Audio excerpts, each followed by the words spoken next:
Hello bachcho, let's read the given question. The question says a particle of mass 10 gram is placed in a potential field given by U equals to 500 x square plus 100 erg per gram.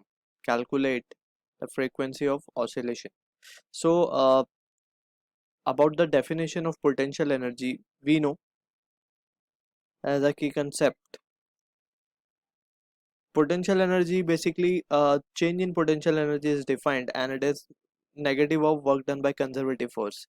So conservative forces are those force जिनका work done path पे depend नहीं करता, right? Also अगर हम बात करें for a small potential energy stored du, we can write a small work has been done, that is dw. ठीक है, अब वर्क डन को हम क्या लिख सकते हैं? Work done can be written as force into the displacement. Smaller displacement हमने लिया है टी एक्स, तो यहाँ से हमारे पास एफ की वैल्यू क्या आ जाएगी? Minus D U upon D X, right? Also we can see from this कि हमें अगर जो ऑसिलेशन है, ठीक है ना, so oscillation is a part of S H M.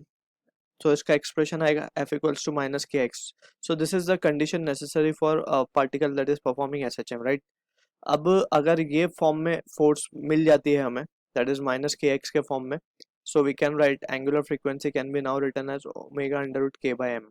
ठीक है, so accordingly we will try to solve the given question. So we have been given with the value of u, so हम पहले force निकाल लेते हैं minus D u by d x करके. So this can be written as minus of 500 x square. So it will become x square का 2x हो जाएगा. So it will become 1000x and 100 तो constant है उसका 0 हो जाएगा. So we can say कि force is coming out to be minus 1000 into x. यानी कि ये कुछ इस तरीके के फॉर्म में हमें दिख रही है माइनस के एक्स के फॉर्म में, राइट? अब फोर्स को हम क्या लिख सकते हैं? Force can be written as m d square x upon D T square. Acceleration है, ठीक है ना, mass into acceleration. Acceleration is double derivative of double time derivative of displacement. So from this यहाँ पे we can say it has to be 1000x. अब मास हमें 10 ग्राम दिया है, सो हमारे पास D square x upon D T square क्या आ जाएगा?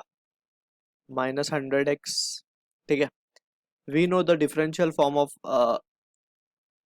SHM, that is d square x upon dt square plus omega square x is equals to 0. ये डिफरेंशियल फॉर्म है. अगर हम इससे कंपेयर करें so we can say therefore